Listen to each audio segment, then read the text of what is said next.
Hey everybody, we are live on the SideQuest bonus review party edition on a Sunday evening. It Yeah. is I, Dali, and JJ, and we're here to catch up on some games that we've been playing. We got to talk about them because Yeah.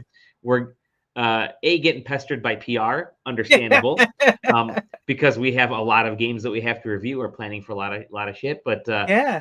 and we got a lot more games coming. Yeah. I feel like We don't want to make the real shows like 3.5 yeah, hours long when you have to yeah, talk yeah. about like your inbox of review codes that you got. It's kind of yeah. Exactly. And freaking JJ is the hero in how many games he's able to review and actually put like thought into it. The rest of us are like, yeah, game's cool. Yeah. That's it. Game's cool. JJ at least plays the games. No, I'm just kidding. We all play the games. Just we thank you for your service, JJ. In the meantime, um, beyond all that, we are thanking you for your service. We are going to talk about video games and only the reviews. We got Yeah. three games. Three games we're going to be reviewing. I'm going to get right to the point. Okay, JJ, you have been reviewing a game. You kind of mentioned it a little bit on a Yeah, we talked about it podcast. on the last time I was on Yeah. the side quest part 1. When you put the audio up, you could just kind of split them together and Yeah, it's create true. one It's massive true. review. Yeah, El Shaddai, El Shaddai, however depending on what Right. world English you decide to go on is it's the game that I have been playing, HD Remaster, which is a really goofy thing to put in a title for a game that was initially in HD. So I don't know. I love it. But Yeah, now it's really in HD this yeah. time. Now it's like, I mean, but it's on the Switch, so is it really in like that much more HD? Uh, no, but yeah. So this game came out in like what 2011 initially on the Something like that. 360 and Yeah. the PS3. Um, this game came out at a time where like small independent games could somehow get a massive marketing budget. Hmm. Because boy, this game had quite the marketing force behind it. I think we all knew about it, even though it's probably something we probably shouldn't have really all known about. But it just, Sure. Sure. but anyways, it's a very biblical, like it is Old Testament. Everything in it is based off of like Old Testament stuff. Like the Final Fantasy VII motorcycle scene, as you can see in the trailer. Right. Yeah. Yeah. It's still everyone's there. favorite everyone's favorite part of the Old Testament was when Enoch fought a giant robot motorcycle monster. Um no, but in all seriousness, it's actually like really super cool.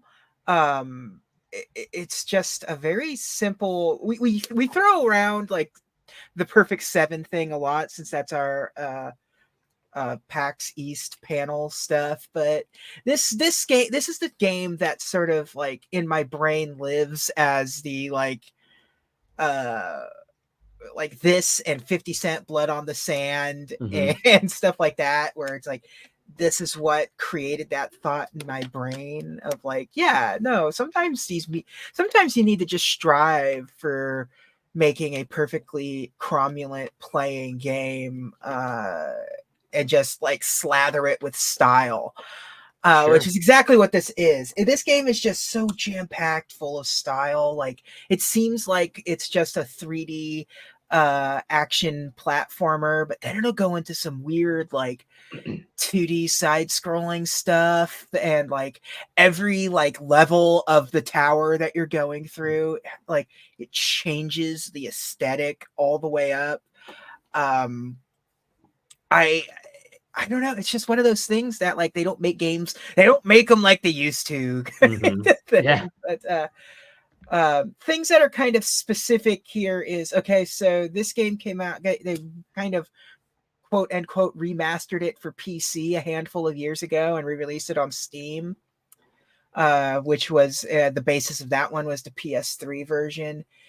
and thusly the Switch version. So the version that just came out, this version that we're reviewing is the Switch version, and that's the only version. There's no PS5 or Xbox version or something. It's a Switch version. So technically, this is technically a PS3 port on the Switch.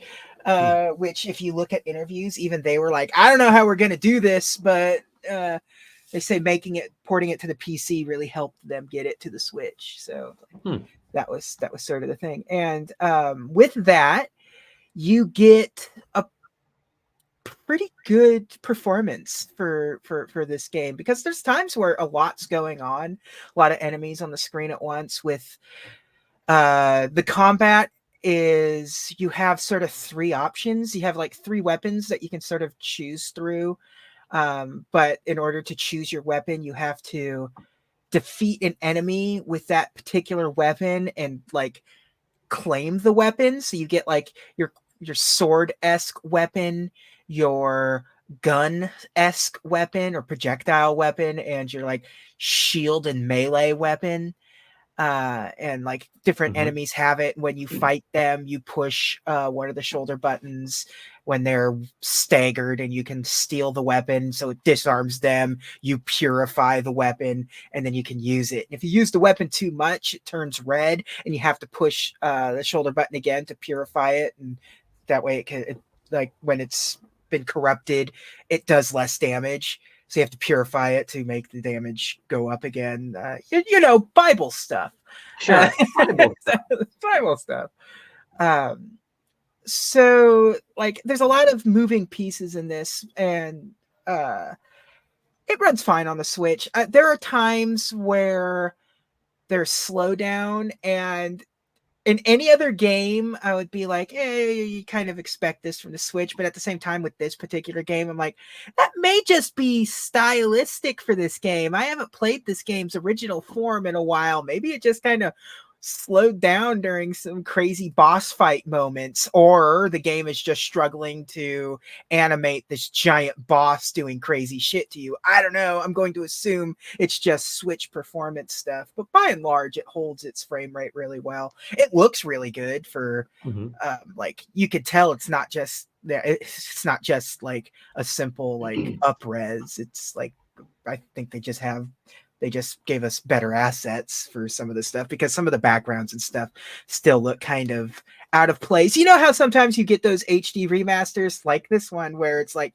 it's really only the character and enemy and item models that get the HD treatment, and everything in the background. And so it's like these high def crisp characters on a less than crisp map. Sure. It's kind of like that. But overall, yeah, this game's super fun, super cool story. It's still disappointing this game does sort of end unfinished, because it wasn't super successful. This is the studio's one and done kind of game. They retained the rights a little while later, so there is like a follow-up to this game, but it's not El Shaddai 2. It's something completely different, but it's like, I guess, just set in the universe, but at the same time, it is the Bible, so technically every game is set in this universe in some way. So, but yeah, no, you know what? I was glad to go back to this game. I haven't played it since back in its original form on the Xbox 360. Yeah, I was glad to go back to it. I think this is one of those perfect sevens. I really do. I really think that it's not, gameplay wise, it's not doing anything particularly exciting. It is doing something kind of unique with the way the weapon system works and the purification, and it just kind of got a samurai thing with it, where you're like wiping the blood off your sword, except it's like impurities of demons. Yes, I know my camera went out. It's it's fine. It's great to jump into this game. It seems like yeah. It's just, you jump straight into it. It oozes style, and as far as I'm concerned, like that's the most important thing for me for a game like this. Like, if you're not going to be reinventing the wheel in any sort of meaningful way, just lather on the style, and I'm happy. So yeah, no, I would definitely recommend this particular game. I don't know, like I kind of want to see what the Steam version, how its performance is. I may keep my eyes out for it, just for deals and see, just to see. I didn't compare anything. It's not like I don't need any. I don't need to know. I just want to know. It's because the performance issues weren't really all that significant enough to like put out a whole section of a review towards it. I think. Got it. So, yeah. So yeah, no, highly enjoyed it. Just as good as I remember it. And I didn't remember a whole lot of it, to be honest. So it was great. It unlocked memories of a time long gone. So yeah. And now it's portable. And now it's on the go. You couldn't ask for any more. It's actually like, this is one of those things where it's like, yeah, I'm glad portable gaming exists, because this is the perfect game to just kind of kick back on, like you're in your bed, or like on like a lazy boy or something, and just chill. Very cool. Very cool. Well, I have been playing a game very similar in theme. I'm just kidding. I have been playing a party game. It's the summer. Let me preface this. It's the summer. Yeah. It is why I'm in a tank top. Yeah, it's why you're in a tank top. I'm not wearing pants. No, I am. I'm wearing jorts. No, it's the summer. It's hot. It's it's the time where we all get together. If we're outside, if we socialize, we have fun. And summer is really good for party gaming, whether it's indoor or out there, preferably outdoor if it's warm, if you're one of the folks that likes to sweat their booties off. But I play video games indoors. I don't take my video games outdoors. One game that is perfect for the summer, should be at least, is a game called Boktai. No, is a game called Pool Party. When you think of Pool Party, what do you think of, JJ? The Simpsons, the one where Bart gets the pool and he breaks his arm and he can't get a leg and he can't get in the pool. That's what. Exactly correct. Billiards. Yeah, of course. Pool Party is a billiards party game, like a four-player sort of one of those mass chaos one screen party games, right? So you have you take control of a little ball, a billiards ball, a pool ball here, as we say in the U.S., and it's all physics based, and you're either bashing into the other people or you're trying to score. This absolutely looks like one of those events that we go to off site for PAX East. Yes, like come to the college and check out. Yeah. I'm going to say right away, the idea of a physics based chaotic game is actually kind of fun. Has a bunch of like mini games. Essentially, you're seeing. Oh, that's just Mario Party. Hell yeah! It kind of is very Mario Party like. So the some of the games are pool, which is just straight up pool. Try to get your ball in the pocket, or you're trying to knock your opponents into the pockets. And then there's sumo, which is really fun. Actually, that's kind of the one I like the most, which is basically trying to knock the other players off of a big target. That's like the Mario Party game. That bumper balls. Yes. Obviously, there's football, which is teams of two trying to get the ball into the net. There's tennis, which is played really similar. You're trying to get past them, but it's sort of a wider area. And it's really, and then there's sort of like there's a couple modes which are, I think, jinxed and idle, which is kind of like keep away, whether you're trying to stay away from everybody else because you have sort of the idle type of thing, or you're trying to lose your curse, trying to bump into somebody else and pass on a curse to them, the last person standing type of thing in reverse, right? So there's really only a handful of party game like modes in this. There's like, let's see, I think like eight different modes in this. And you can either play locally or locally. I think you can play online actually. It's called Tournament. Either way, it is it's a little on the like content light side. Thin. It's a little thin on the content. How's the physics? The physics are really good. The physics are really good. And I got to say, this is a game you have to play on a big screen because the balls are just small enough, like the characters are just small enough where if your screen is too small, you're going to be losing where you are, especially with, the ball's bouncing around sometimes really fast if you're near the edges, near the walls and stuff. And you're trying to aim as you're shooting like soccer balls or pool balls or whatever, or your opponents into corners. It can be kind of difficult to aim, so it can be a little bit chaotic. But that being said, I mean, it's actually fun physics. I think this is it reminds me a lot of Duck Game. If you guys have played Duck Game, in that it keeps track of your wins, so you get like a certain amount of points per win, and you play like I think there's like a party mode, which is really the way you want to play. I don't think you want to play this in individual. That's a good games. Logo, by the way. It is a really good logo. But the party mode version is essentially it just spits out a bunch of different games, and everybody kind of votes on which of the 3 games that are presented, modes are presented. Then you play that one, and then you just rack up points based off of who wins, who's second, who's third, who's fourth. And then by the end, like I said, I mentioned Duck Game, but by the end, whoever has the most points ends up winning. So you can actually come in second or third in a lot of the games and still end up winning the whole shebang, depending on stuff. And some of these games modes move real quick. Like the sumo mode is seconds. The whole thing could be over if you just aim correctly or people go off the edges.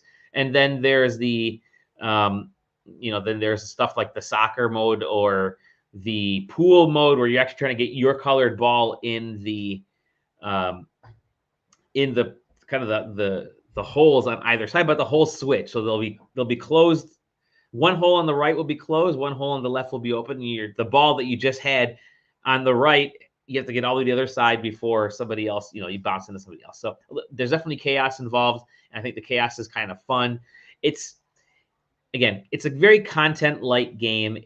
I really feel like this is the kind of game that like younger kids are really going to enjoy because it is fairly easy to control. And actually, really, I mean, there's just you're either kicking or using the attack button, I guess you call it, or your bounce, the roll button, and that's it. And all you're doing again, you're aiming and you're trying to get.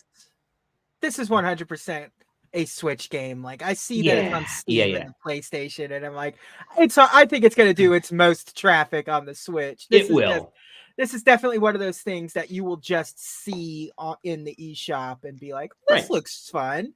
It's kind of fun for I mean, it's a party game. It's going to be fun for in your regular party game mix. You might stay out. Mario Party is great. Mario Party can last quite a long time, but maybe you're playing like Switch Sports, or maybe you're playing Mortal Kombat. I don't know why you play on the Switch, but maybe you're playing a game and you're like, let's take like a 10, 15 minute break and play something else, and you'll play this. If this wasn't light in nestled in between the Jackbox party games and stuff. Exactly.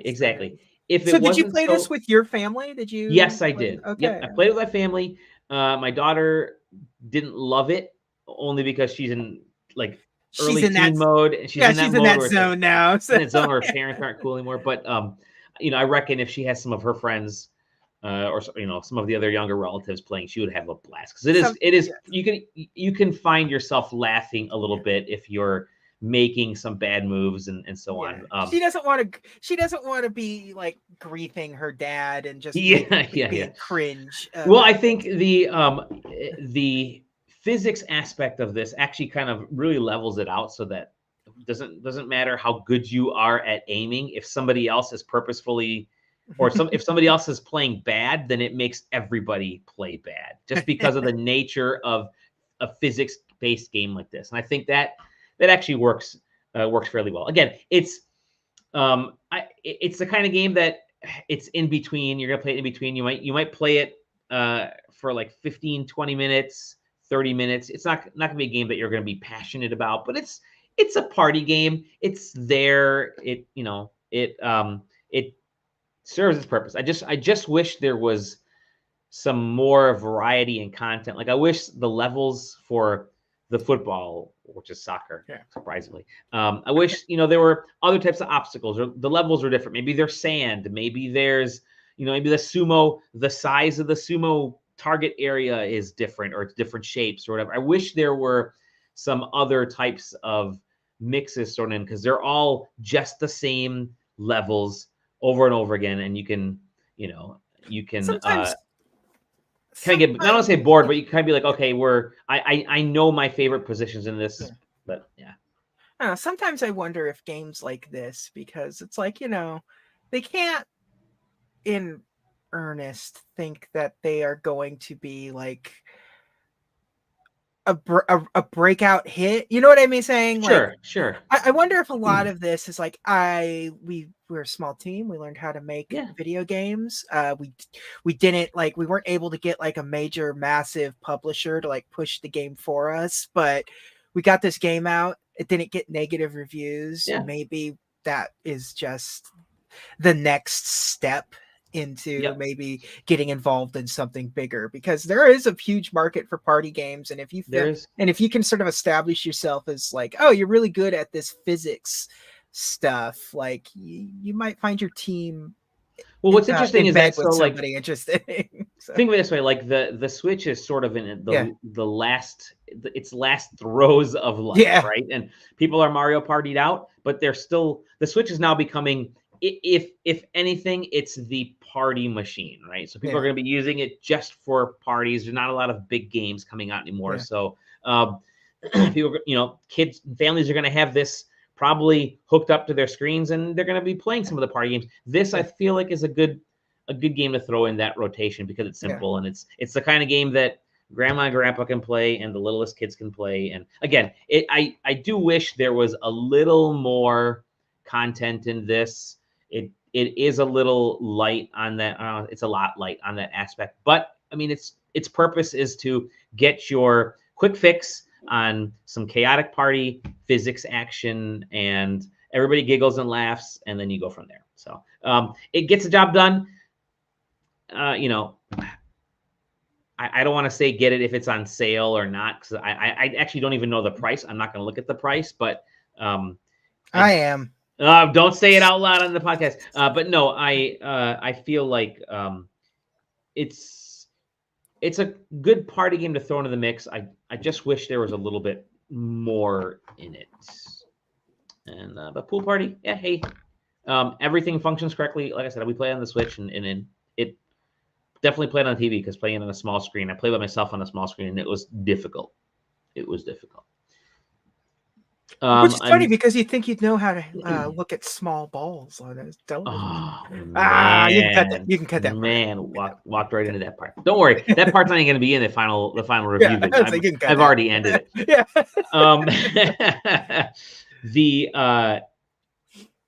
The last game we're going to review. All right. Yeah. So you and I have been playing. You and I are both aficionados for classic Konami NES and Super NES era games, and it's been a while since a true sequel to one of our favorite series from the late 80s, early 90s really kind of made itself known. Yeah, there have been a few here and there, but there's a big push to bring back Contra. And so every couple of few years you get a Contra game. I forget what that one isometric Contra game was, like 5 years ago or something. Yeah. But Contra Operation Galuga. It's a remake of the very, very first Contra game. Which I didn't even realize until I started getting into it and then playing it and thinking, oh yeah, I remember this part. I kind of know this part. It's super funny for me, because it's a remake of Contra 1, but it cuts out so much Contra 1 content. It does. I didn't really remember it was Contra 1 until we were jumping up the waterfall with the falling rocks. That was where I was like, oh yeah, because there's a scene where you're in the village. And it felt like it felt like a remake of Metal Slug. Oh yeah, Contra. And it gets rid of all of the weird hallway crawler levels, the in between levels where you're walking down the hallways and stuff. So this is done by Way Forward, who I love. Way Forward. Way Forward though has to sort of stay in their lane a lot of the times, and this ain't their lane. Because they've done this before in a way better form, because Contra 4 is on the DS is virtually in among itself a remake of the original Contra. It shares a lot of the same levels and stuff, and is such a like better feeling game than this game is. Don't get me wrong, I don't think this is a bad game, but it doesn't feel right. None of it feels right. I think so. I'm kind of in the same boat. I enjoyed playing. The more I got into it, the more I started to like really. I beat this thing, and that's a lot for a Contra game. yeah, it can be difficult to beat a Contra game for sure. Especially considering like the first levels are always super easy, and you're thinking, oh man, if this whole game is like that, this is a great arcade experience. And you get to the second level, and you're just like, what the fuck is going on? Why do I keep dying in the same three spots? It took me weeks to power through the motorbike level. Right? Yeah, dude. Jesus oh my gosh. Christ. It feels like it, right? It feels like, I mean, it took me like 40 minutes compared to your weeks, but still, no, this level right there. But I think the game functions let me just say this. When we initially saw this game get revealed, we started thinking, oh man, I don't know what they're doing with the visual style. It looks awkward. It actually works really well in my opinion, when you're playing it. I think it helps that they've really leaned into the camp. Yes. Contra. Yes. So yeah.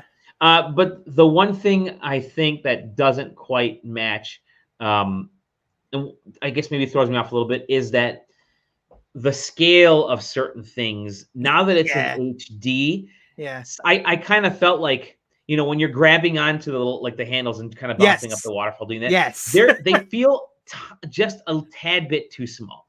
Yeah, they feel absolutely minuscule. They feel minuscule, right? And it's like, I know there's challenge involved, but they should be larger. Same with the power-ups when they go by. Like, it's easy to miss them because they feel smaller. And I think that is because you've now gone to like HD. You've gone to high def visuals. 16:9, And exactly, the 16:9 aspect ratio throws it off a little bit. So I think the scaling of certain things could have been, I would have loved to see the characters a little bit bigger on the screen. I would have loved to see the power-ups have a little bit more glitz and glamour to, like, just, a little more brightness, a little more.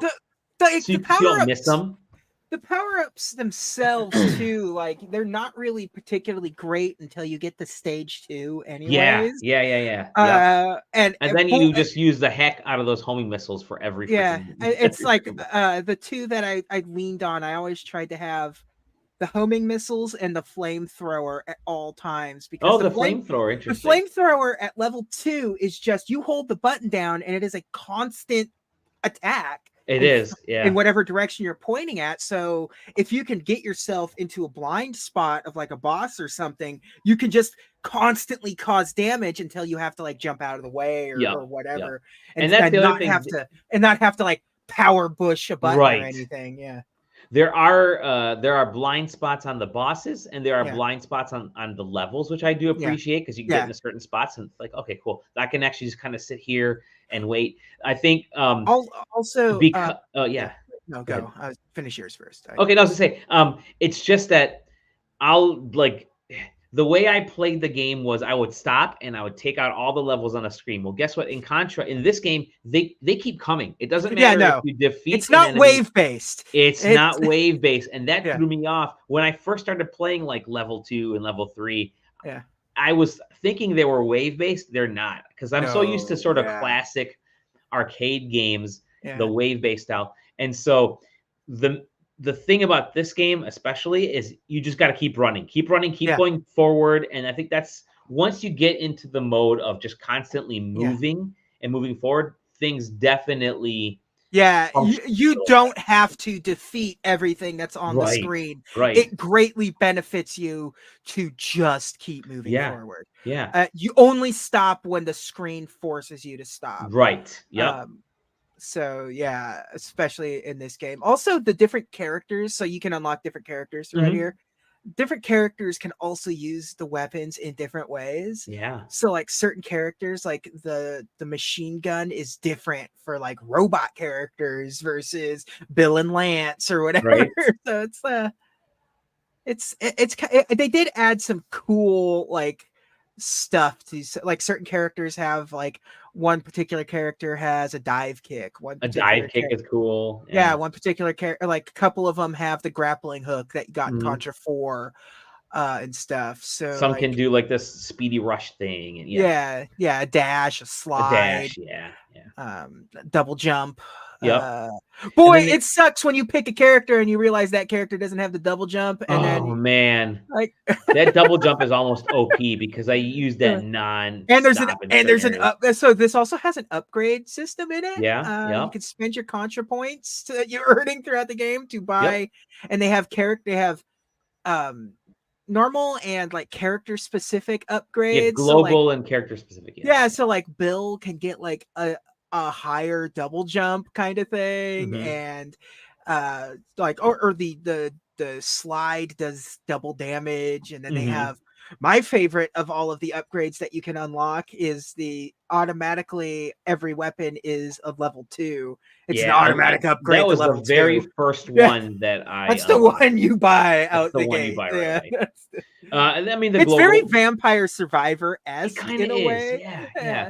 And then And the and they've cool, got I some, mean, you can go back into levels, you can replay yeah, levels and collect, points and yeah, all that. They're yeah, called perk points or perks, whatever.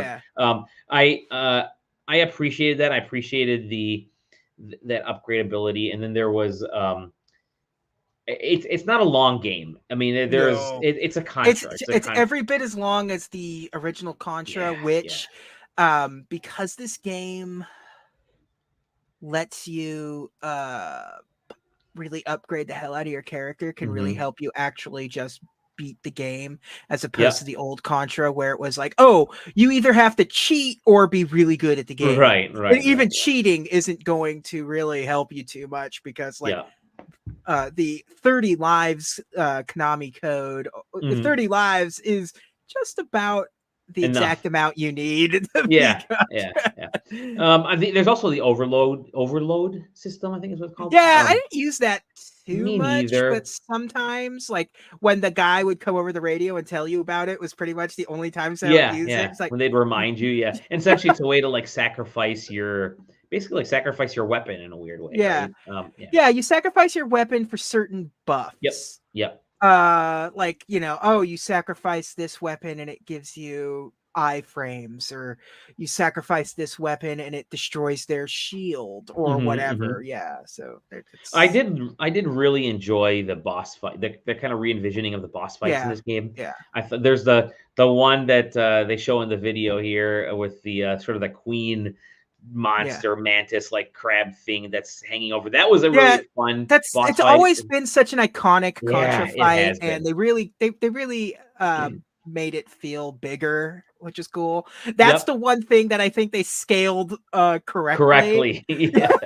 Again, I wish they scaled everything else a little better, Yeah. or at least didn't make the platforms look too thin or too tiny. Like And there's just especially it's since, missing girth. It's yeah, missing girth. especially uh but especially since like the action of grabbing like an overhead thing or a bar or whatever is Hmm. so finicky and Contra to begin with, because it's one of those Yeah, things where it's like yeah, you got to jump at it and push up, which depending on the controller you're using on the Switch can be kind of a menace, and that you don't have like, you're so used to always firing in Contra yeah, that like the grabbing onto things like yeah. Stuff slows you stopping down. slows Yeah, you down and stops you from firing for a second to position yourself into right, the right. right position. It's like just a couple of extra pixels on some of those Yeah, vertical yeah. grips would have been very nice. Yes, definitely, Yeah. definitely. But overall, yeah, I mean, I don't think I think Contra 4 is still a better Hmm. way Hmm. forward Contra at remake in a way, but like, I think it's uh it's an honorable effort. Yeah. Just a couple of things to go with this. The stuff that you unlock is really cool, like the arcade mode, Ooh, and they've yeah. got like a speed run mode that you can unlock. More characters Mhm. are unlockable in arcade mode. Including some classic, which we don't want to Yeah, name it, but yeah. I yeah. mean, like every character that's unlockable in here is from Contras, like of every Lore. Contras or Pro Protector. Probotector, stuff like that. So like yeah, that's cool. I did what I did like the very first speed run challenge, Mm. and I just start running from the get-go and don't fight any enemies, and I cannot fucking do it. I cannot do it. I don't know what the trick is. You need to use real actual speed run strats that I don't Sure. have. So yeah, and it does set up Alien Wars, like them making Yeah. an Alien Yeah. Wars game, which is Yeah. cool. You can kind of tell. Yeah, definitely. You can't kind of tell. It actually says in words. Yeah. So, well, that's what the other thing I was going to say is, speaking of words, it is a little overly talky. There are some points where I'm just like, okay, I get it. Yeah, okay. I just want to Yeah, shoot. I just want to shoot bad guys.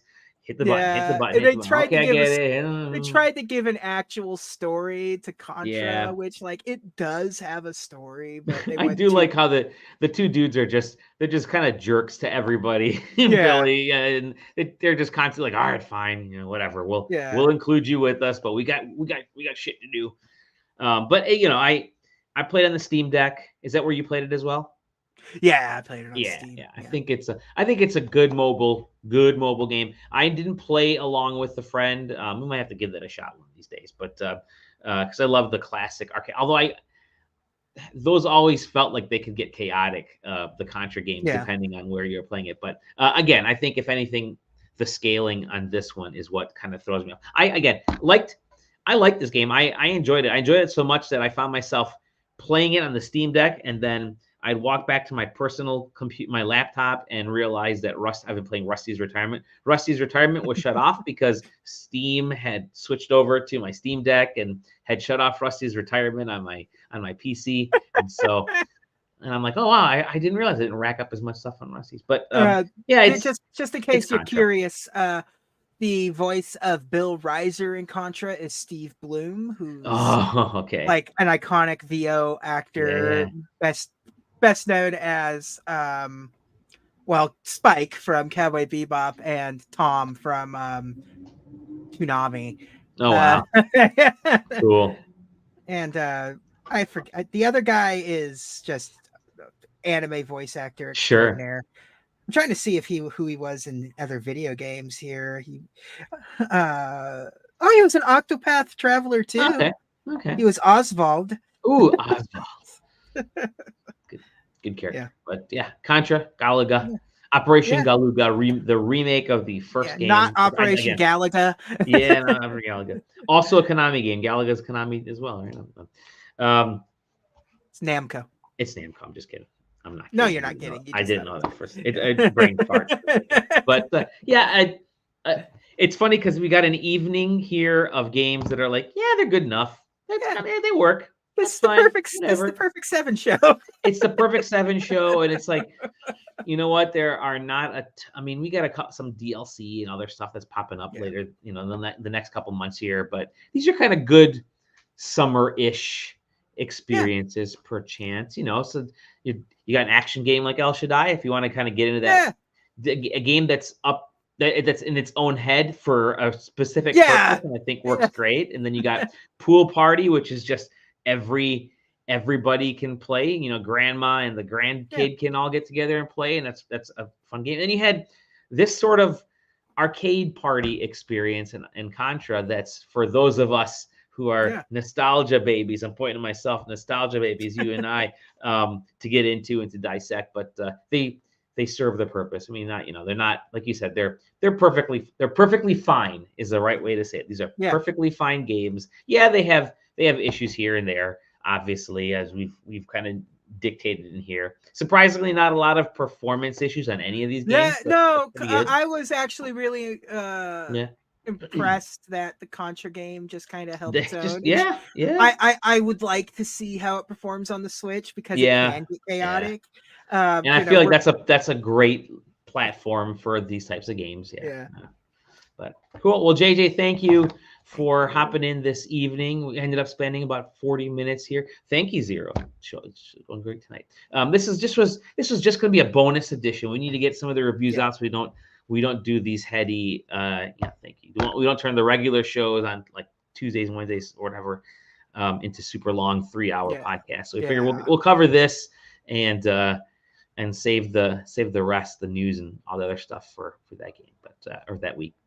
Or that show, whatever. It's one of those nights. I'm ready to call it. Thank you, JJ. Thank you. You can find us in the Discord. You can find us on YouTube and Twitch, SideQuesting TV. And that's it. We'll see you all on the next real episode of the SideQuest. Toodles.